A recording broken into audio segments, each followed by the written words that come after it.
Hello दोस्तों, welcome back to our channel. तो आज हम एक ऐसे यूनिवर्स की कहानी को एक्सप्लेन करने जा रहे हैं जहां पे मार्शल कल्टीवेटर्स रहा करते थे और इस दुनिया को सबसे ज्यादा खास बनाती थी 5 एलिमेंट की पावर्स। यहाँ पे हर एक छोटा सा छोटा कल्टीवेटर भी खुद को एक खास स्पिरिचुअल पूल के साथ जोड़ते हुए मार्शल कल्टीवेटर बन सकता था। पर इसी बीच हमारा हीरो जो कि 16 साल का हो चुका था, वो जाकर भी खुद को स्पिरिचुअल पूल के साथ नहीं जोड़ पा रहा था। ये कहानी बहुत ही ज्यादा इंटरेस्टिंग और कमाल की होने वाली है, जिसमें आपको एक्शन और कल्टीवेशन लेवल्स के बारे में काफी कुछ जानने को मिलेगा। तो चलिए बिना और ज्यादा टाइम जाया किए अब बढ़ते हैं अपनी मेन वीडियो की तरफ। तो एपिसोड की शुरुआत में हमें एंशिएंट माउंटेन्स का सीन दिखाया जाता है, जहाँ पे अचानक से ही उन एंशिएंट माउंटेन्स के अंदर से एक बहुत ही ज्यादा खतरनाक थंडर ड्रैगन निकल कर बाहर आता है, जो कि दिखने से वहाँ पे काफी ज्यादा गुस्से में दिखाई दे रहा था। और उसे गुस्सा दिलाने वाला कोई और नहीं बल्कि हमारा हीरो फेंग हाउ ही था, जो कि उस थंडर ड्रैगन को खत्म करने के लिए वहाँ पे आया हुआ था। वो अचानक से ही वहाँ पे अपनी स्पिरिचुअल विंग्स को एक्टिवेट करते हुए अपनी स्वॉर्ड को लेकर बहुत ही तेजी के साथ उस एंशिएंट ड्रैगन के ऊपर अटैक करने के लिए आगे बढ़ता है, जो देखकर वो ड्रैगन भी अपनी थंडर पावर का इस्तेमाल करते हुए उसे वहां पे रोकने की कोशिश करता है। लेकिन इसका फेंग हाउ के ऊपर कोई भी असर नहीं होता। वो बहुत ही आसानी के साथ थंडर ड्रैगन के अटैक को डॉज करते हुए उसके साइड के ऊपर एक बहुत ही बड़ा कट बना देता है, जो देखकर थंडर ड्रैगन वहां पे एक बार फिर से अपनी थंडर पावर को इकट्ठा करते हुए फेंग हाउ के ऊपर दोबारा बहुत ही ज्यादा पावरफुल अटैक कर देता है। पर फेंग हाउ अब की बार भी उस अटैक से बच के आता और वो वहाँ पे उस थंडर ड्रैगन के ऊपर आते हुए सीधा वहाँ पे उसकी स्पाइस के ऊपर हमला करने लगा था। और इसी मौके का फायदा उठाकर थंडर ड्रैगन भी वहाँ पे अपनी टेल का इस्तेमाल करते हुए फेंग हाउ के ऊपर हमला करते हुए उसे उठा के वहाँ पे काफी पीछे फेंक देता है और उसे खत्म करने के लिए अपना पूरा दम लगाते हुए उसके ऊपर अपना फाइनल थंडर अटैक भी कर दिया था, जिसे रोकने के लिए फेंग हाउ भी अपनी स्वॉर्ड को आगे बढ़ा देता है। और जैसे ही उन दोनों के अटैक्स आपस में टकराते हैं तो वहाँ पे एक बहुत बड़ा ब्लास्ट हो गया था। इसी के साथ ये सीन यहीं पे कट हो जाता है और हमें वहाँ पे एक नरेटर वॉइस के जरिए बताया जाता है टियानवू कॉन्टिनेंट के अंदर हर एक कल्टीवेटर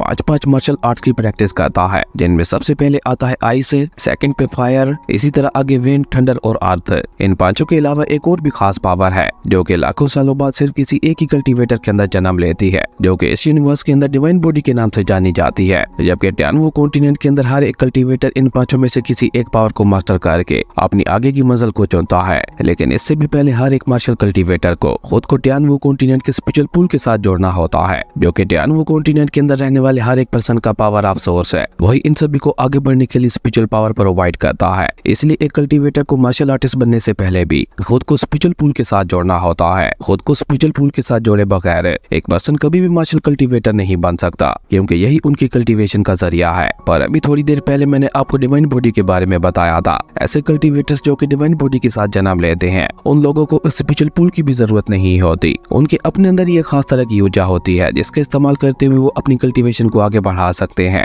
वहीं वो नरेटर वॉइस अपनी बात आगे बढ़ाते हुए कहती है, वैसे तो टियानवू कॉन्टिनेंट के अंदर हर एक पर्सन है वो स्पिरिचुअल पूल के साथ जुड़ा हुआ है, सिर्फ मंगोलिया सिटी के एक पर्सन को छोड़कर, जो कि और कोई नहीं बल्कि हमारा हीरो फेंग हाउ ही है, जो कि बेचारा चाहकर भी खुद को स्पिरिचुअल पूल के साथ नहीं जोड़ पा रहा। इसलिए मंगोलिया सिटी के साथ साथ आसपास सिटी के डिसेबल्स भी उसे काफी ज्यादा परेशान करते रहते हैं। उसके बाद सीन चेंज होता है, हमें मंगोलिया सिटी ही दिखाई जाती है, जो कि दिखने में काफी ज्यादा खूबसूरत और प्यारी दिखाई दे रही थी। लेकिन हमें वहाँ पे थोड़ा आगे एक जंगल का सीन दिखाया जाता है, जहाँ पे हमारा हीरो लगातार एक पेड़ के ऊपर पंचेस मारते हुए उसके ऊपर अपना गुस्सा निकाल रहा था, क्योंकि अभी थोड़ी देर पहले उसकी अपनी फैमिली ने उसके साथ बहुत बुरा किया था। असल में फेंग फैमिली को ग्रेट जनरल लीड करते थे और उनका ही एक पोता था डोंग फेंग, जो कि फेंग फैमिली के छोटे मोटे मैटर्स को देखने के साथ साथ अपनी फैमिली की आने वाली नई जनरेशन को भी ट्रेन किया करता था। इसलिए डोंग फेंग ने बहुत ही कम अरसे में फेंग फैमिली के अंदर अपने काफी ज्यादा दबदबा बना लिया था। और हमें सीधा वहाँ पे फेंग फैमिली की मेन हाल का ही सीन दिखाया जाता है, जहाँ पे आज फेंग हाउ की फ्यूचर का फैसला होने वाला था कि डोंग फेंग उसे आगे ट्रेन करेगा या नहीं, क्योंकि इतनी ज्यादा कोशिशों के बावजूद भी फेंग हाउ अभी तक भी खुद को स्पिरिचुअल पूल के साथ नहीं जोड़ पाया था, जो कि उनकी पूरी फेंग फैमिली के लिए काफी ज्यादा शर्मिंदगी की बात थी। इसलिए एक एल्डर वहाँ पे डोंग फेंग को भड़काते हुए कहता है, आखिर आप फेंग हाउ जैसे एक लूजर को अपना डिसेबल कैसे बना सकते हैं? पहले ही लोग हमारी फेंग फैमिली के ऊपर थू थू कर रहे हैं। उस एल्डर की ये बात सुनकर हम देखते हैं कि वहाँ पे खड़ी हुई एक लड़की जिसका नाम जेनर था, वो वहाँ पे फेंग हाउ की साइड लेते हुए डोंग फेंग से कहती है, प्लीज सीनियर आप ऐसा मत सोचिए, क्योंकि मुझे पूरे यकीन है कि फेंग हाउ बहुत ही जल्द खुद को स्पिरिचुअल पूल के साथ जोड़ लेगा। जिसपे वो एल्डर जो कि दिखने से जीनर का पिता लग रहा था, वो जीनर को डांटते हुए कहता है कि तुम अपनी बकवास बंद करो। जिसपे जीनर भी अपने पिता से कुछ कहने ही वाली थी कि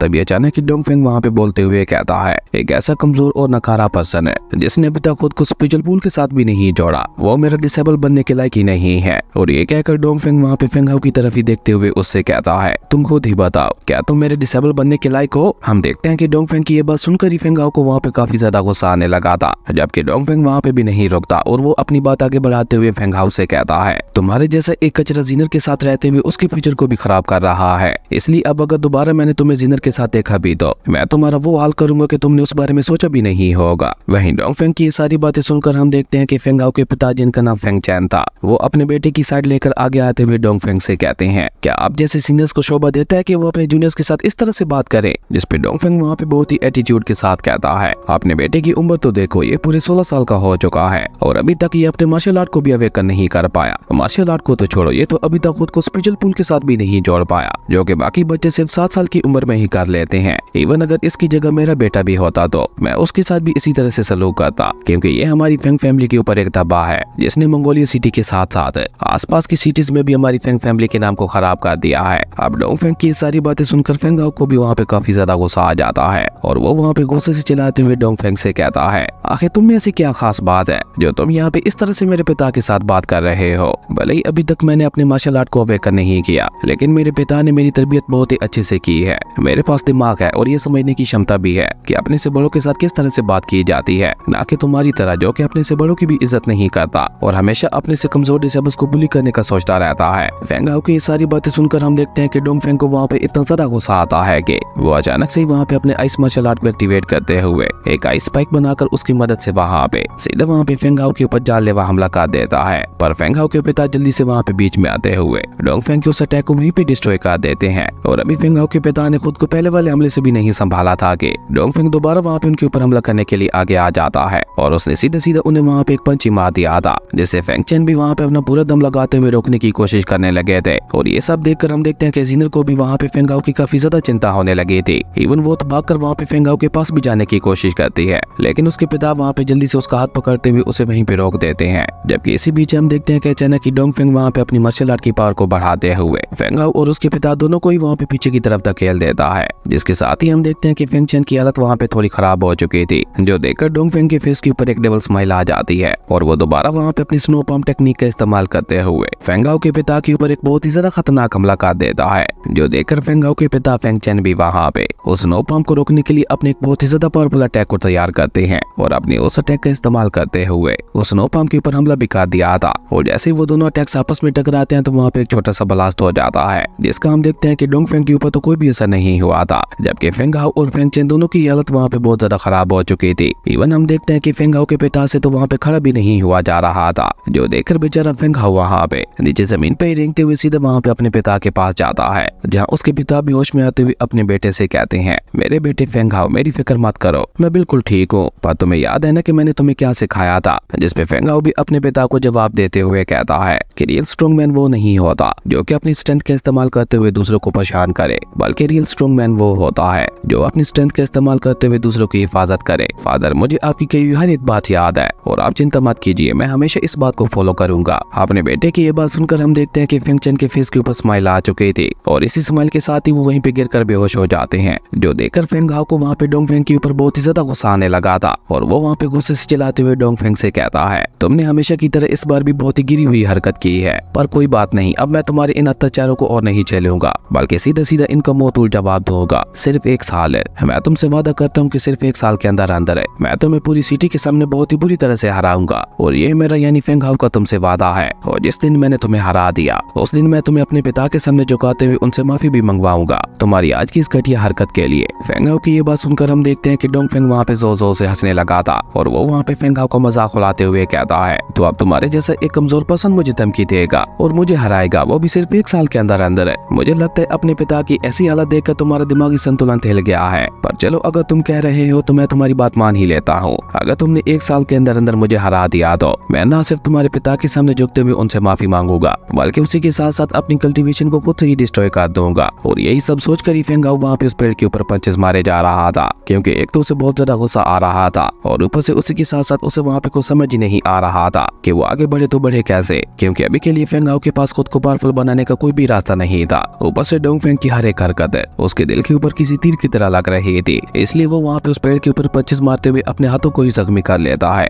इवन हम देखते हैं कि अब तो उसके हाथों से वहाँ पे खून भी निकलने लगा था, जो देखकर फेंग हाउ खुद को वहीं पे रोकते हुए उस पेड़ के सहारे वहीं पे बैठ जाता है और उदास होकर ऊपर आसमान की तरफ देखते हुए कहता है, आखिर क्यों ये सब मेरे साथ हो रहा है? क्यों मैं टियानवु कॉन्टिनेंट के बाकी लोगों की तरह खुद को स्पिरिचुअल पूल के साथ नहीं जोड़ पा रहा, आखिर मैं भी तो इसी दुनिया से ही बिलोंग करता हूँ, तो फिर मैं दूसरों से अलग क्यों हूँ। और ये कहते कहते ही फेंग हाओ वहाँ पे ऊपर आसमान की तरफ देखते हुए रोने लगा था, क्योंकि आज फेंग हाओ को खुद पे नहीं बल्कि अपनी किस्मत पे रोना आ रहा था, जो कि पिछले 16 सालों से उसके साथ मजाक करते हुए आ रही थी। पर फेंग हाओ भी कहाँ जानता था कि आज के बाद से सब कुछ चेंज हो जाने वाला है। और अचानक ही वहाँ पे बैठे बैठे फेंग हाओ को वहाँ पे जिनर की आवाज सुनाई देती है, जो कि बचपन में भी इसी तरह से फेंग हाओ को संभालने के लिए आया करती थी। जब फेंग हाओ थक हार कर इस पेड़ के पास आके बैठ जाया करता था, उस समय जिनर ही फेंग हाओ के पास आते हुए उसे संभालते हुए उसे मनाया करती थी, और उसी के साथ साथ उसे वहाँ पे आगे बढ़ने के लिए भी मोटिवेट किया करती थी, और उसे चोट पहुंचाने से भी मना किया करती थी। उसके बाद हमें छोटे फेंग हाओ का ही सीन दिखाया जाता है, जहाँ हमेशा की तरह वो थक हार कर उसी पेड़ के पास ही बैठा हुआ था, और हमेशा की तरह जिनर भी उसे मनाने के लिए उसके पास आती है,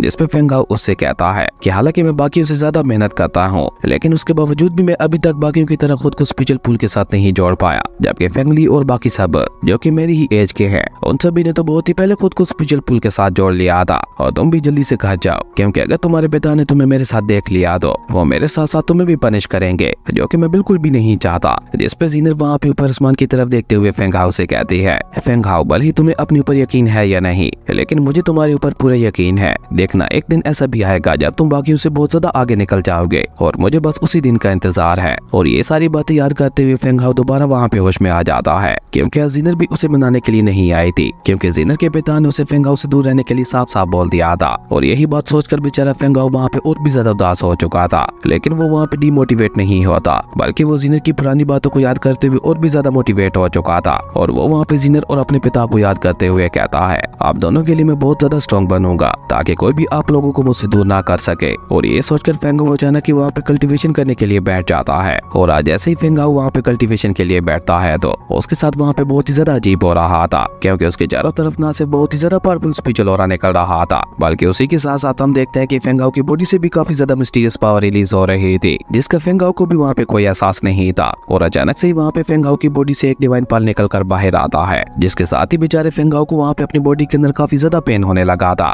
जबकि वो डिवाइन पल फेंग हाओ की बॉडी से बाहर आते ही वहाँ पे बहुत ही तेजी के साथ चारों तरफ घूमने लगा था, जिसके अंदर से वहाँ पे बहुत ही ज्यादा powerful divine spiritual aura release हो रहा था, जो देखकर तो फेंग हाओ भी वहाँ पे चौंक जाता है, क्योंकि इतना ज्यादा पावरफुल ऑरा तो उसने भी आज तक अपनी लाइफ में कभी नहीं देखा था। पर अभी फेंग हाओ वहाँ पे इस सब के बारे में सोच ही रहा था कि अचानक से वो सारी एनर्जी एक ही जगह पे इकट्ठा होते हुए उस डिवाइन पल के चारों तरफ घूमने लगती है। और देखते ही देखते उस पल ने वहाँ पे एक फायरी का रूप ले लिया था, जो कि फेंग हाओ की डिवाइन बॉडी का ही एक हिस्सा था। हाँ, आपने बिल्कुल सही सुना, फेंग हाओ के पास डिवाइन बॉडी थी, इसी वजह से वो खुद को चाहकर भी डिवाइन स्पिरिचुअल पूल के साथ नहीं जोड़ पा रहा था। पर आज इतने ज्यादा गुस्सा होने और उदास होने की वजह से उसने अनजाने में ही अपनी डिवाइन बॉडी को एक्टिवेट कर लिया था, जिसके चलते वो फायरी वहाँ पे बाहर आई थी। वहीं फेंग हाओ जो कि क्वीन फायरी को वहाँ पे बहुत ही हैरानगी से देख रहा था, वो उससे सवाल करते हुए पूछता है कि तुम कौन हो, जबकि वो फायरी तो वहाँ पे फेंग हाओ की तरफ देखते हुए कहती है, क्या एक और डिवाइन मार्शल बॉडी? मुझे लगता है अब मेरी नींद एक बार फिर से डिस्टर्ब होने वाली है। और ये कहकर फायरी क्वीन वहाँ पे गुस्से से फेंग हाओ से कहती है, क्या तुम थोड़ा अरसा रुक नहीं सकते थे? अभी तक तो मैंने सही तरीके से अपनी नींद को भी पूरा नहीं किया था कि तुमने उससे पहले अपनी डिवाइन मार्शल बॉडी को अवेकन कर दिया। और ये कहकर फायरी क्वीन वहाँ पे फेंग हाओ को बहुत ही गौर से देखते हुए कहती है, लेकिन ये किस तरह की कमजोर डिवाइन बॉडी है? ऐसा लग रहा है ये तो बस कुछ ही अरसे में मारा जाएगा, पर अब जो भी है मुझे इसे सिखाना तो होगा ही। और ये कहकर वो वहाँ पे फेंग हाओ से कहती है, डियर बच्चे, कांग्रेचुलेशन है, तुम न्यू जनरेशन के डिवाइन मार्शल आर्टिस्ट बन चुके हो, और फ्यूचर में आगे चलकर अब तुम्हें डिवाइन लॉर्ड के नाम से जाना जाएगा। और ये सब कैसे होगा उसके बारे में मैं तुम्हें ट्रेनिंग दूंगी, क्योंकि आज के बाद मैं फायरी क्वीन तुम्हारी टीचर होने वाली हो, जैसा कि मेरी माँ और मेरी आंट ने किया था इससे पहले वाली जनरेशन के डिवाइन लॉर्ड के साथ। याद रखना, मेरी ट्रेनिंग बहुत ही ज्यादा खतरनाक और हार्ड होने वाली है, जिसमें तुम्हें काफी सारी मुसीबतों को भी सामना करना पड़ेगा, पर अगर तुम सारी मुसीबतों को पार करते हुए अपनी ट्रेनिंग को पूरा कर लेते हो तो तुम अपनी मार्शल डिवाइन बॉडी को पूरी तरह से अवेकन कर लोगे। फायरी क्वीन की ये बात सुनकर हम देखते हैं कि फेंग हाओ वहाँ पे कुछ सोचते हुए फायरी क्वीन से कहता है कि आखिर ये जियान वो डिवाइन मार्शल बॉडी है क्या? फेंग हाओ की ये बात सुनकर फायरी क्वीन उसे वहाँ पे जवाब देते हुए कहती है, मुझे लगता है तुम्हें सब कुछ शुरुआत से ही बताना होगा। और ये कहकर फायरी क्वीन वहाँ पे अपनी डिवाइन पावर का इस्तेमाल करते हुए फेंग हाओ को कुछ विजन्स दिखाती है और उसे बताती है कि एंशिएंट टाइम्स में गॉड नोवा ने ह्यूमन रेस को क्रिएट किया था अपनी कलरफुल डिवाइन क्ले के साथ। उनकी डिवाइन क्ले से निकलने वाली एनर्जी जहाँ जहाँ पे गिरी, उस एनर्जी ने ह्यूमंस का रूप लेना शुरू कर दिया, जो कि उन्हें स्पिरिचुअल पूल के साथ जोड़ते थे। पर उनमें से कुछ लोगों की फिजिक बहुत ही ज्यादा अजीब थी, क्योंकि उनके पास नोवा गॉड के डिवाइन क्ले की एनर्जी का एक बहुत बड़ा हिस्सा आ चुका था, जिसके चलते उन्हें मिली थी जियान वो डिवाइन मार्शल बॉडी। मुझे उम्मीद है कि अब तुम्हें समझ आ गया होगा कि जियान वो डिवाइन मार्शल बॉडी क्या है और ये किस तरह तुम्हें बाकियों से अलग बनाती है। और अगर तुम एक बार अपनी डिवाइन बॉडी को पूरी तरह से अवेकन करते हुए अपने मार्शल मार्शल आर्ट को प्रैक्टिस करते हो तो तुम बाकी ऑर्डिनरी कल्टीवेटर्स के मुकाबले में बहुत ही तेजी के साथ अपनी प्रैक्टिस कर पाओगे। इससे न सिर्फ तुम्हारी कल्टीवेशन स्पीड बहुत ज्यादा बढ़ जाएगी, बल्कि उसी के साथ साथ तुम स्पिरिचुअल क्रिस्टल्स की पावर को भी ऑब्जर्व करने के काबिल हो जाओगे और उसके बाद तुम बनोगे एक true divine martial warrior. Fiery queen की ये सारी बातें सुनकर हम देखते हैं कि बेचारे फेंगाओ का तो मुंह ही वहाँ पे खुला का खुला रह गया था और वो वहाँ पे जल्दी से एक्साइटेड होते हुए फायरी क्वीन से कहता है, क्या तुम सच कह रही हो? क्या मैं दोबारा से अपनी कल्टीवेशन की प्रैक्टिस कर सकता हूँ? इसका मतलब है कि मैं कोई कचरा नहीं हूँ। फेंगाओ की ये बात सुनकर फायरी क्वीन वहाँ पे उससे कहती है, तुम्हें इतना ज्यादा खुश होने की कोई भी जरूरत नहीं है, क्योंकि डिवाइन मार्शल बॉडी को तुम जितना ज्यादा आसान समझ रहे हो, इसे प्रैक्टिस करना उतना ज्यादा आसान भी नहीं है। और चलो मान लेते हैं कि एक पल के लिए तुमने अपनी डिवाइन मार्शल बॉडी को अवेकन कर भी लिया, तो फिर भी आगे चलकर तुम्हारे लिए काफी ज्यादा परेशानी आने वाली है, क्योंकि अगर एक बार तुमने अपनी डिवाइन मार्शल बॉडी को अवेकन कर लिया तो उसके बाद तुम्हें बहुत ज्यादा स्पिरिचुअल एनर्जी की जरूरत होगी, जिसके चलते तुम्हें हमेशा प्रैक्टिस करते रहना होगी। और अगर तुमने एक दिन के लिए भी अपनी प्रैक्टिस को रोक दिया तो या तो तुम हमेशा हमेशा के लिए एक डिसेबल पर्सन बन जाओगे या फिर तुम्हारी मौत हो जाएगी। फायरी क्वीन की ये बात सुनकर हम देखते हैं कि फेंगाओ की सारी एक्साइटमेंट वहाँ पे एक ही झटके में खत्म हो जाती है, जो देखकर फायरी क्वीन वहाँ पे उसका मजाक उड़ाते हुए कहती है, क्या हुआ बच्चे, क्या तुम डर गए? और ये कहकर फायरी क्वीन वहाँ पे ऊपर हवा में उठते हुए कहती है, कितने अफसोस की बात है कि मेरा डिवाइन मार्शल बॉडी वाला होस्ट हार मान चुका है। फायरी क्वीन की ये बात सुनकर हम देखते हैं कि फेंगाओ वहाँ पे जल्दी से चिल्लाते हुए उससे कहता है, नहीं, मैंने अपनी हार नहीं मानी और ना ही मैंने ऐसा कुछ बोला है। जिस पे फायरी क्वीन उससे कहती है, पर अब बहुत ज्यादा देर हो चुकी है, इसलिए मैं दोबारा सोने के लिए जा रही हूँ। और ये कहकर फायरी क्वीन वहाँ पे फेंगाओ को अलविदा कहते हुए दोबारा वहाँ पे उसकी डिवाइन बॉडी के अंदर जाने की कोशिश करती है, जो देखकर फेंगाओ उसे वहाँ पे रोकने की कोशिश करते हुए कहता है कि रोको, तुम ऐसे नहीं जा सकती। और फेंगाओ की ये बात उसकी डिवाइन मार्शल बॉडी भी मान लेती है, इसलिए वो फायरी क्वीन को अपने अंदर जाने से भी रोक देती है, जिसके चलते फायरी क्वीन वहाँ पे एक ही झटके के साथ फेंगाओ की डिवाइन मार्शल बॉडी के साथ टकराते हुए वापस पीछे जा गिरती है। और ऊपर से फेंगाओ भी जल्दी से अपनी जगह पे खड़ा होते हुए फायरी क्वीन से कहता है, सीनियर, मैं अपनी हार नहीं मानना चाहता, प्लीज आप मुझे बताइए कि मैं अपनी डिवाइन मार्शल बॉडी को कैसे एक्टिवेट कर सकता हूँ, भले ही ये काम कितना ही ज्यादा मुश्किल क्यों ना हो। मैं आपसे वादा करता हूँ कि मैं बहुत ज्यादा हार्ड प्रैक्टिस करते हुए इसे एक्टिवेट कर ही लूंगा, क्योंकि मुझे अगले 1 साल के अंदर अंदर अपने पिता का बदला लेना है। और ये कहते कहते जैसे ही फेंगाओ की नजर वहाँ पे फायरी क्वीन के ऊपर पड़ती है, तो फायरी क्वीन तो पे अपनी जगह पे बेहोश पड़ी हुई थी, जो देखकर फेंगाओ जल्दी से वहाँ पे आगे बढ़कर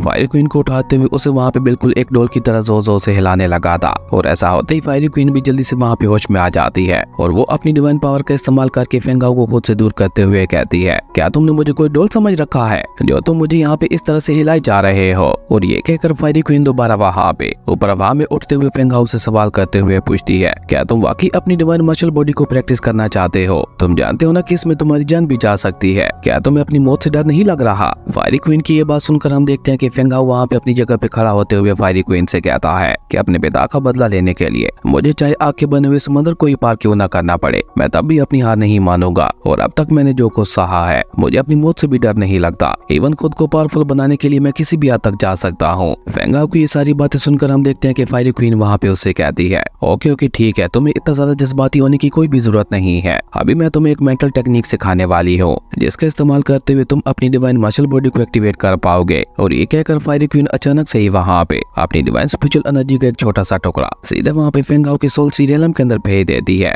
जिसके चलते फेंगाओ भी वहाँ पे अनकॉन्शियस होते हुए सीधे वहाँ पे अपने सोल सीरियलम के अंदर आ चुका था, जिसे सोल सी की बजाय माइंड प्लेस कहना ज्यादा सही रहेगा। और जैसे ही फेंगाओ वहाँ पे अपनी आंखें खोलता है तो सबसे पहले उसकी नजर वहाँ पे अपने पिता के ऊपर ही पड़ती है, जिनसे मिलने के लिए फेंगाओ पाकर उनके पास जाने लगता है। पर उल्टा फेंगाओ के पिता ही उसके ऊपर अटैक करते हुए उसे वहाँ पे खुद से दूर कर देते हैं, ये कहते हुए कि अगर मेरे पास तुम्हारे जैसा नकारा बेटा ना होता तो आज मुझे ना तो इतनी ज्यादा बेइज्जती सहनी पड़ती और ना ही मेरी हालत इतनी ज्यादा खराब हुई होती। इसी के साथ साथ एक एल्डर वहाँ पे फेंगाओ को बताता है कि तुम्हारी इन हरकतों की वजह से तुम्हारे पिता को ग्रेट एल्डर की पोजीशन से भी हटा दिया गया है। और इसी के साथ वहाँ पे जिनर की भी एंट्री होती है, जो कि फेंगाओ के पिता की तरह वहाँ पे फेंगाओ की बेइज्जती करते हुए कहती है, सिर्फ तुम्हारी वजह से आज मुझे सबके सामने इतनी ज्यादा बेइज्जती सहनी पड़ी। तुम हमेशा से अपने साथ साथ मेरा नाम भी खराब कर देते हो। मैंने तो तुमसे दोस्ती करके ही गलती की थी, काश तुम मेरे दोस्त ना होते। इसी बीच डोंगफेंग वहाँ पे पीछे से आते हुए फेंगाओ से कहता है, तुम्हारे जैसा एक नकारा पर्सन है जो कि अभी तक खुद को स्पिरिचुअल पूल के साथ भी नहीं जोड़ पाया, वो सिर्फ 1 साल के अंदर अंदर मुझे हराने के सपने देख रहा है। भूल जाओ, तुम्हारे जैसा एक नकारा पर्सन ऐसा कभी भी नहीं कर पाएगा।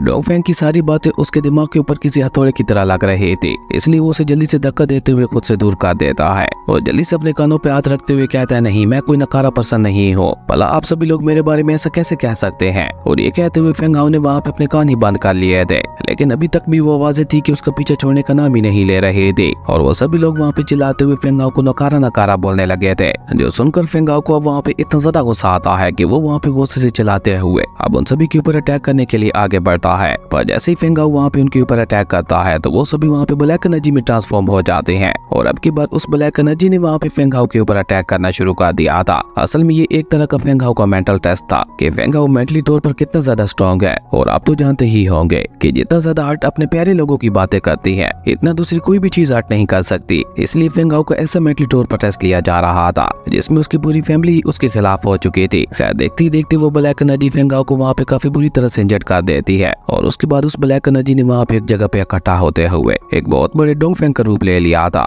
जो कि अभी के लिए फेंग हाओ का सबसे बड़ा दुश्मन भी था, जो कि फेंग हाओ की ऐसी हालत देखकर वहाँ पे उसका मजाक उड़ाते हुए कहता है, नकारा पर्सन मरने के लिए तैयार हो जाओ। और ये कहते हुए डोंगफेंग वहाँ पे फेंग हाओ के ऊपर जानलेवा हमला कर देता है, जिससे फेंग हाओ बहुत ही तेजी के साथ भागते हुए अपनी जान बचाने की कोशिश करने लगा था। पर डोंगफेंग तो वहाँ पे उसका पीछे छोड़ने का नाम ही नहीं ले रहा था। वो वहाँ पे अपने दोनों बड़े बड़े हाथों के बीच फेंग हाओ को जकड़ लेता है। और ऐसा होते ही फेंग हाओ वहाँ पे एक लंबे अंधेरे के अंदर गिर चुका था, जहाँ उसी अंधेरे के अंदर गिरते हुए फेंग हाओ को अपने कानों के अंदर फायरी क्वीन की आवाज सुनाई देती है, जो कि वहाँ पे फेंग हाओ से कह रही थी, इसी तरह से कल्टीवेट करते हुए अपने सारे डर को भगा दो। तुम्हारी बॉडी के अंदर जो की स्पिरिचुअल एनर्जी बह रही है उसे अपनी पूरी बॉडी के अंदर फ्लो होने दो। और तुम्हारी बॉडी की वो हिस्से जो कि अभी तक तुम्हारी स्पिरिचुअल एनर्जी से खाली है, उसे क्यू आई स्पिरिचुअल एनर्जी को अपनी बॉडी के अंदर फ्लो करवाते हुए उन खाली हिस्सों को भी भर दो। और ये कहकर फायरी क्वीन बार बार वहाँ पे फेंग हाओ से यही कहने लगी थी, इसलिए फेंग हाओ भी वहाँ पे बिल्कुल ऐसा ही करता है, जिसके चलते हम देखते हैं कि फेंग हाओ की डिवाइन मसल बॉडी के अंदर हलचल होने लगी थी। और जैसे ही फेंग हाओ अपनी क्यू आई स्पिरिचुअल एनर्जी को अपनी बॉडी के अंदर फ्लो करवाता है तो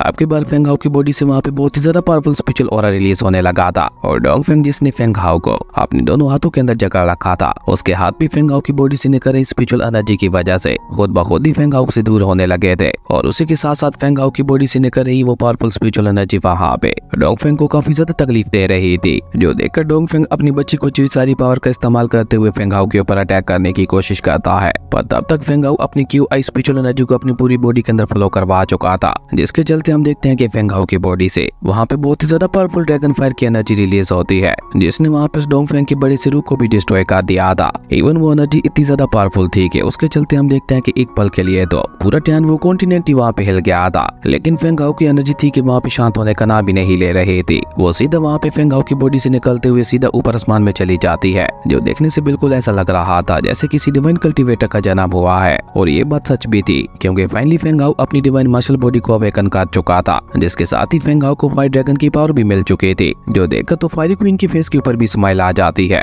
इवन फेंग हाओ भी जल्दी से अपनी जगह पे खड़ा होकर खुश होते हुए कहता है, तो फाइनली मैंने अपनी डिवाइन मार्शल बॉडी को अवेकन कर ही लिया और उसी के साथ साथ अपने पहले मार्शल आर्ट की पावर को भी अवेकन कर लिया। लेकिन पूरी रात वहाँ पे इसी तरह से कल्टीवेट करने की वजह से हम देखते हैं कि अब वहाँ पे सुबह हो चुकी थी, जो देखकर फेंग हाओ जल्दी से ये गुड न्यूज सुनाने के लिए अपने घर की तरफ रवाना हो जाता है। लेकिन जब फेंग हाओ अपने घर में पहुंचता है तो उसकी नजर अपनी माँ के ऊपर पड़ती है, जो कि वहाँ पे काफी ज्यादा उदास होते हुए रो रही थी। और ये देखकर फेंग हाओ भी सीधा वहाँ पे अपनी माँ के पास ही चला जाता है। और फेंग हाओ को देखकर उसकी माँ उससे कहती है, फेंग हाओ शुक्र है तुम वापस आ गए। जिसपे फेंग हाओ अपनी माँ से सवाल करते हुए पूछता है, माँ क्या हुआ, आप इस तरह से रो क्यों रही हैं? जिसपे फेंग हाओ की माँ वहाँ पे रोते हुए उसे बताती है कि ग्रेट एल्डर और बाकी सभी एल्डर्स ने मिलकर ये फैसला किया है कि वो तुम्हारे पिता को फेंग फैमिली के हेड की पोजीशन से हटा देंगे, इसलिए अब वो लोग तुम्हारे पिता के इलाज के लिए हमें मेडिसिन भी नहीं दे रहे। इवन अब वो चाहते हैं कि हम लोग ये घर भी छोड़कर चले जाएं, क्योंकि वो हमें फेंग फैमिली से बाहर निकालना चाहते हैं। अपनी माँ की सारी बातें सुनकर तो हम देखते हैं कि फेंग हाओ का गुस्सा वहाँ पे 7वें आसमान पे पहुंच चुका था और वो वहाँ पे गुस्से से चिल्लाते हुए कहता है कि अब तो ये सभी लोग अपनी हद पार कर रहे हैं। और ये कहकर फेंग हाओ जल्दी से वहाँ पे भागते हुए सीधा वहाँ पे ग्रेट एल्डर के मेंशन की तरफ रवाना हो जाता है। जबकि वहीं दूसरी तरफ हमें ग्रेट एल्डर के मेंशन का ही सीन दिखाया जाता है, जहाँ पे ग्रेट एल्डर का ग्रैंडसन प्रैक्टिस करते हुए मार्शल आर्ट के इंटरमीडिएट लेवल में ब्रेक थ्रू कर जाता है, जो कि ग्रेट एल्डर और उसके बेटे दोनों के लिए बहुत बड़ी बात थी। और अगर ऐसा ही चलता रहा तो अगले हेड की पोजीशन ग्रेट एल्डर को ही मिलने वाली थी। और ग्रेट एल्डर तो वहाँ पे अपने पोते की तारीफ करते हुए कहते हैं, मेरे बच्चे मुझे तुम्हारे ऊपर बहुत ज्यादा प्राउड है, तुमने फेंग फैमिली के अंदर मेरे नाम को और भी ज्यादा ऊंचा कर दिया है। पर अभी वो तीनों वहाँ पे इसी तरह से अपनी खुशी मना ही रहे थे कि तभी अचानक ही वहाँ पे फेंग हाओ की एंट्री होती है, जिसको वहाँ पे इस तरह से आते हुए देखकर ग्रेट एल्डर का ग्रैंडसन वहाँ पे उससे कहता है कि तुम यहाँ क्या कर रहे हो। लेकिन फेंग हाओ उसे वहाँ पे कोई भी जवाब देने की बजाय सीधा वहाँ पे ग्रेट एल्डर के साथ बात करते हुए कहता है, ग्रेट एल्डर आखिर आपने मेरे पिता को एलेक्सिस देने क्यों बंद कर दिए? आप जानते हैं ना कि इससे मेरे पिता की जान को खतरा भी हो सकता है। अब फेंग हाउ की ये बात सुनकर हम देखते हैं कि ग्रेट एल्डर उसे वहाँ पे कोई भी जवाब दे पाते। उससे पहले ग्रेट एल्डर का बेटा वहाँ पे गुस्से से चिल्लाते हुए फेंग हाउ से कहता है कि अपनी बकवास बंद करो और तुम्हारी हिम्मत कैसे हुई ग्रेट एल्डर के साथ इस तरीके से बात करने की। और बाकी रही कई कसर वहाँ पे ग्रेट एल्डर का ग्रैंडसन वहाँ पे निकालते हुए कहता है कि 1 महीने बाद चारों मेजर ट्राइब्स का जूनियर ट्रायल शुरू होने वाला है, तो उसके बावजूद भी तुम क्या चाहते हो कि हम अपने इतने कीमती एलेक्सिस को तुम नकारा बाप बेटे के ऊपर जाया करते रहे? अपने पिता के बारे में ये बात सुनकर फेंग हाउ को वहाँ पे इतना ज्यादा गुस्सा आता है कि वो गुस्से से वहाँ पे वो लड़का जिसका नाम फेंग ली था उसके ऊपर अटैक करने के लिए आगे बढ़ता है। पर फेंग ली जो कि इंटरमीडिएट लेवल में ब्रेक थ्रू कर चुका था, वो फेंग हाउ को वहाँ पे किक मारते हुए बहुत ही आसानी के साथ वहाँ पे पीछे की तरफ गिरा देता है। पर फेंग हाउ भी वहाँ पे अपनी हार नहीं मानता और वो जल्दी से वहाँ पे खुद को संभालते हुए दोबारा फेंग ली के ऊपर हमला करने के लिए आगे बढ़ने लगता है। पर तभी ग्रेट एल्डर वहाँ पे गुस्से के साथ उसे रोकते हुए कहते हैं कि बहुत हो गया, अब बस करो। तुम और तुम्हारे पिता ने डोंग फेंग हान के साथ पंगा लिया, जो कि हमारी फेंग फैमिली के लिए बहुत ही ज्यादा शर्मिंदगी की बात है। और मुझे लगता है ये बात हमारी फेंग फैमिली के लिए एक बहुत बड़ी तबाही लेकर आने वाली है। और ऊपर से वैसे ही तुम दोनों बाप बेटा तो नकारा हो चुके हो, जो कि हमारी फेंग फैमिली की कोई भी मदद नहीं कर सकते। और वैसे भी हमारी फेंग फैमिली के अंदर तुम्हारे जैसे नकारा लोगों की कोई भी जगह नहीं है, तो फिर भला मैं तुम लोगों के ऊपर अपनी इतनी ज्यादा कीमती एलेक्सिस को जाया क्यों करूं? अब उस एल्डर की सारी बातें सुनकर हम देखते हैं कि फेंग हाउ वहाँ पे जोश में आने की बजाय होश के साथ काम लेते हुए उस एल्डर से कहता है कि मैं भी जूनियर ट्रायल के अंदर पार्टिसिपेट करना चाहता हूँ, पर उससे पहले आपको मुझे बाकी रिसर्वर्स की तरह एक चिनसिंग के साथ साथ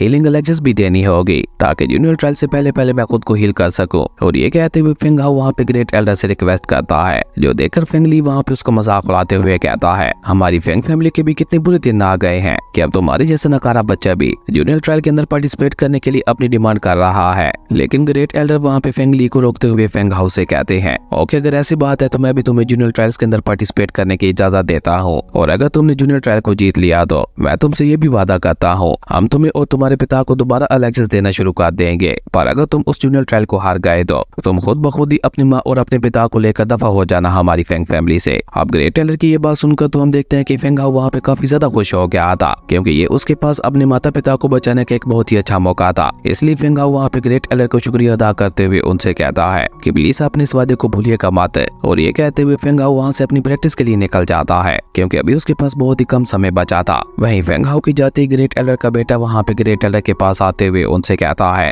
फादर, आखिर आपने इस नकारा बच्चे को एक और चांस क्यों दे दिया? जिस पे ग्रेट एल्डर उसे जवाब देते हुए कहते हैं क्योंकि मुझे पता है कि ये नकारा बच्चा जो चाहे मर्जी कर ले, लेकिन ये कभी भी जूनियर ट्रायल को जीत नहीं पाएगा। इसलिए तो मैंने इसके साथ ये शर्त रखी कि अगर ये हार गया तो ये खुद ब खुद ही अपने माता पिता को लेकर हमारी फैमिली से चला जाएगा। इसलिए अब इसके माता पिता को बाहर निकालने के लिए हमें कुछ करने की जरूरत ही नहीं है, ये लोग खुद ही हमारी फैमिली से चले जाएंगे। बस 1 ही महीने की तो बात है। अब ग्रेट एल्डर का ये कमाल का प्लान सुनकर तो हम देखते हैं कि उसके बेटे के साथ साथ उसके पोते के फेस के ऊपर भी एक डेविल स्माइल आ चुकी थी। जबकि वहीं दूसरी तरफ हम फेंग हाउ को देखते हैं, जो कि वहाँ पे सोचते हुए जा रहा था कि अगर मुझे जूनियर ट्रायल को जीतना है तो उसके लिए सबसे पहले मुझे मार्शल आर्ट्स के इंटरमीडिएट लेवल में ब्रेक थ्रू करना होगा। और अभी फेंग हाउ वहाँ पे ये सब सोच ही रहा था कि तभी हम देखते हैं कि अचानक से फायरी क्वीन भी वहाँ पे बाहर आ जाती है कि अगर तुम सिर्फ 1 महीने के अंदर अंदर मार्शल आर्ट के इंटरमीडिएट लेवल में ब्रेक थ्रू करना चाहते हो तो उससे पहले तुम्हें मुझे कुछ खिलाना होगा, क्योंकि मेरी बॉडी बहुत ही ज्यादा कमजोर होती जा रही है और अगर ऐसा ही चलता रहा तो मुझे दोबारा डीप स्लीप में जाना पड़ेगा।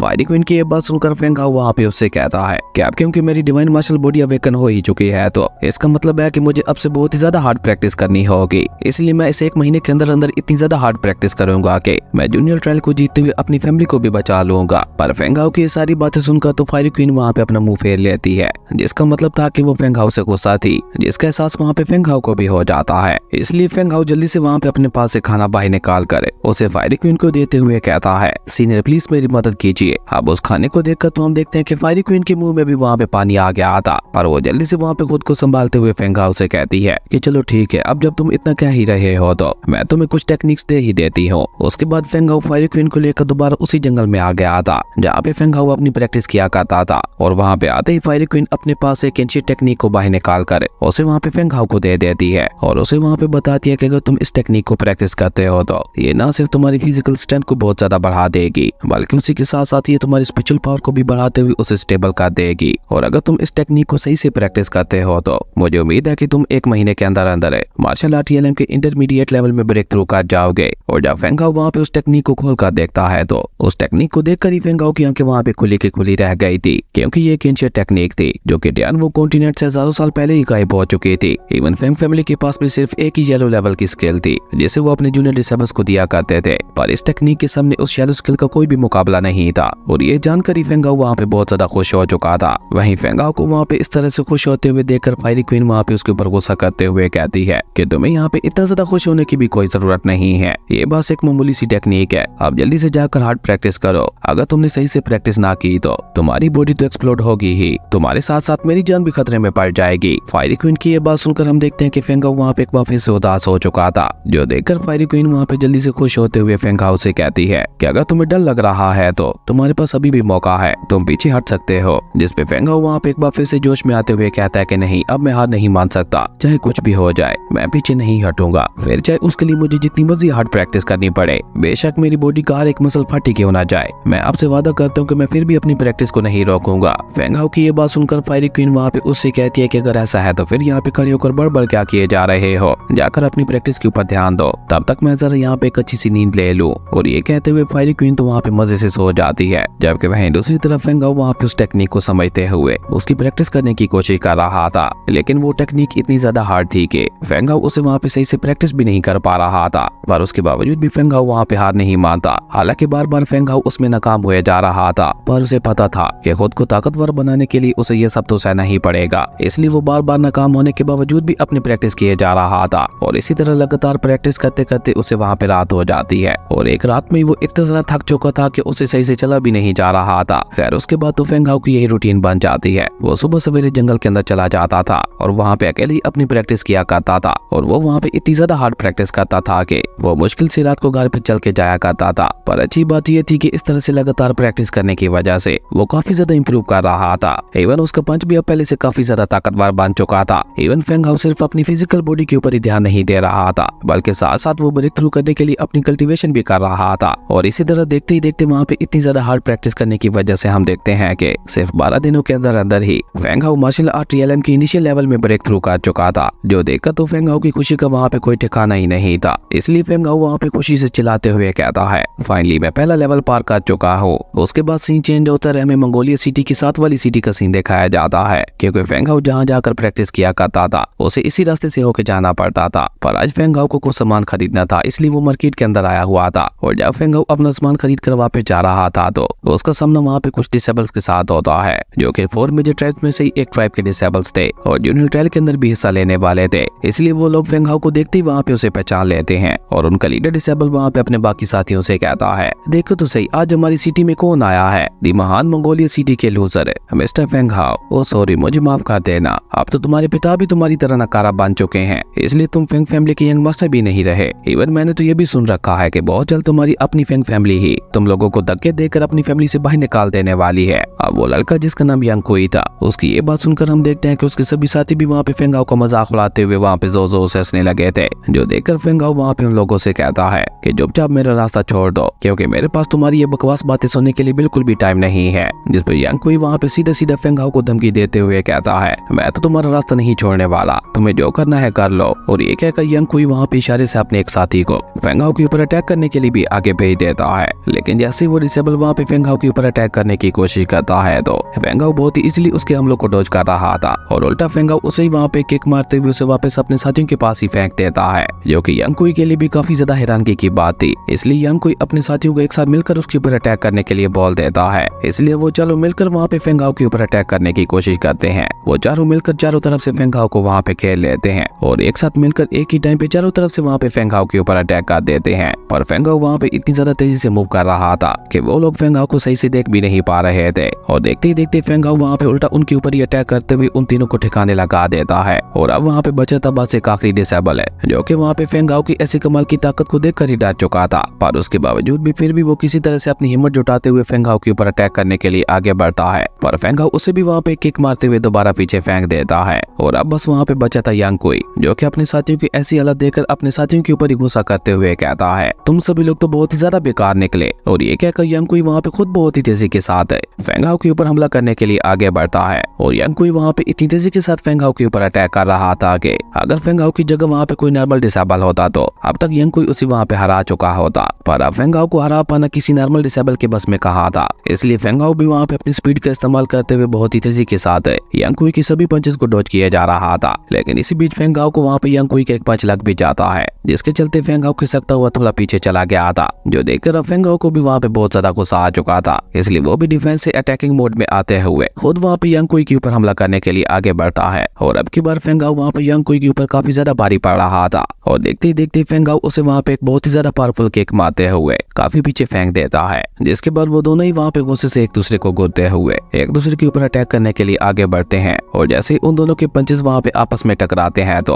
वो दोनों ही वहाँ पे खिसकते हुए थोड़ा थोड़ा पीछे हो जाते हैं, जो देखकर यांग कुई भी वहाँ पे समझ चुका था कि अभी के लिए फेंग हाओ को हराना उसके बस की बात नहीं है, जो देखकर फेंग हाओ भी चुपचाप उसे इग्नोर करते हुए उसके पास से गुजर जाता है, जो देखकर यांग कुई उसे वहाँ पे धमकी देते हुए कहता है, फेंग हाओ बस तुम जूनियर ट्रायल का वेट करो, जो कि बस 15 दिनों बाद होने वाला है। देखना उस दिन मैं तुम्हें कैसे हराते हुए अपने घुटनों पे ले आऊंगा और वहाँ पे सबके सामने तुमसे रैम की भीख मंगवाऊंगा। यांग कुई की ये बात सुनकर फेंग हाओ वहाँ पे स्माइल करते हुए उससे कहता है, ओके अगर ऐसी बात है तो मैं भी उस दिन का बेसब्री से इंतजार करूंगा। और ये कहते हुए फेंग हाओ भी वहाँ से निकल जाता है। और इस तरह फेंग हाओ का जूनियर ट्रायल के लिए एक और दुश्मन बढ़ चुका था। उसके बाद सीन चेंज होता है, हमें एक मार्केट का सीन दिखाया जाता है, जहाँ पे कुछ लोग आपस में बातें करते हुए कह रहे थे कि मैंने सुना यंग फैमिली का यंग मास्टर है ऑलरेडी मार्शल आर्ट TLM के इंटरमीडिएट लेवल में ब्रेक थ्रू कर चुका है, जिसपे दूसरे वाला डिसेबल उससे कहता है कि तुमने बिल्कुल ठीक सुना है, इवन हु फैमिली का यंग मास्टर तो high level martial art TLM में ब्रेक थ्रू कर चुका है, और मुझे लगता है इस बार का जूनियर ट्रायल कॉम्पिटिशन भी वही जीतने वाला है। जबकि वहीं दूसरी तरफ हम फेंग हाओ को देखते हैं, जो कि अपने कोर्टयार्ड के अंदर ही प्रैक्टिस कर रहा था, और फायरी क्वीन वहाँ पे बैठे हुए मजे से अपना खाना खा रही थी, जबकि फेंग हाओ वहाँ पे प्रैक्टिस करते हुए टाइगर मूवमेंट टेक्निक के फर्स्ट लेवल को भी अचीव कर चुका था, जो देखकर ही फेंग हाओ वहाँ पे एक्साइटेड होते हुए कहता है, अब तो मुझे पूरा यकीन हो गया है कि वो जूनियर ट्रायल मैं ही जीतूंगा। और ये कहते हुए उसकी नजर वहाँ पे फायरी क्वीन के ऊपर पड़ती है, जिसे देखकर फेंग हाओ थोड़ा गुस्से से कहता है, सीनियर आपको नहीं लगता कि आपको खाना बंद करके यहाँ पे मेरी थोड़ी मदद करनी चाहिए। फेंग हाओ की ये बात सुनकर फायरी क्वीन भी वहाँ पे उसके पास आते हुए कहती है, ये वाला बंद तो पिछले वाले से भी ज्यादा टेस्टी था,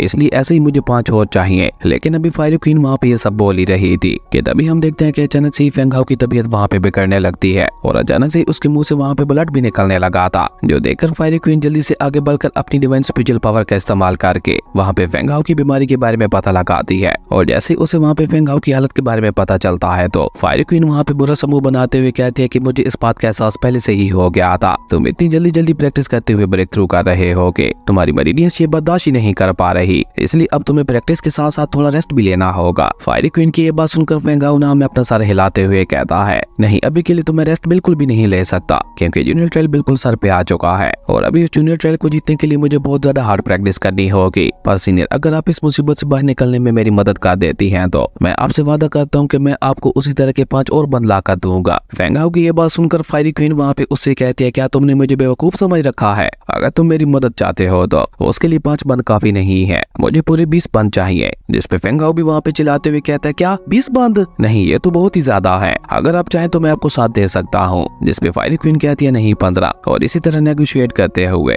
10 बंद पे डील डन होती है। जिसपे फायरी क्वीन कहती है, ओके अब अपना वादा भूल मत जाना। सो ये बहुत ही सिंपल है, अगर तुम हार्ड प्रैक्टिस करते हुए जल्दी जल्दी ब्रेक थ्रू करना चाहते हो तो उसके लिए तुम्हें सबसे पहले खुद को एक हीलर बनाना होगा। अगर तुम एक हीलर बन जाते हो तो तुम खुद से अपनी बॉडी को हील कर पाओगे, और अगर अगली बार ब्रेक थ्रू करने पर तुम्हारी मरीडियंस भी डैमेज हुई तो उसे भी तुम अपनी हीलिंग पावर का इस्तेमाल करते हुए हील कर पाओगे। अब फायरी क्वीन की ये बात सुनकर फेंग हाओ वहाँ पे बुरा समूह बनाते हुए कहता है, पर मेरे पास तो कोई भी हीलिंग टेक्निक नहीं है, और ना ही मेरी फेंग फैमिली मुझे कोई हीलिंग टेक्निक देने वाली है। अब फेंग हाओ की ये बात सुनकर हम देखते हैं कि फायरी क्वीन के फेस के ऊपर स्माइल आ चुकी थी, और वो जल्दी से वहाँ पे अपनी डिवाइन स्पिरिचुअल पावर का इस्तेमाल करते हुए अपने पास एक एंशिएंट हीलिंग टेक्निक को बाहर निकालती है, जिसके अंदर से काफी तेज गोल्डन एनर्जी रिलीज हो रही थी, जिसे देखकर तो बेचारे फेंग हाओ की आंखें भी वहाँ पे फटी की फटी रह जाती हैं, क्योंकि उसके सामने जो टेक्निक थी वो कोई मामूली हीलिंग टेक्निक नहीं थी, और यही बात वहाँ पे फेंग हाओ को हैरान कर रही थी। और इसी कमाल के सीन के साथ हमारी अमेजिंग एपिसोड यहीं पे खत्म हो जाता है। दोस्तों आप लोगों को ये सीरीज कैसी लगी कमेंट करके जरूर बताना, और मुझे इस सीरीज को आगे कंटिन्यू करना चाहिए या नहीं इसके बारे में भी बता देना। अगर आपको ये वीडियो अच्छी लगी तो लाइक कर दें, और अगर चैनल पे नए आए हो तो सब्सक्राइब करते जाना। तो मिलते हैं एक न्यू वीडियो में, तब तक के लिए बाय।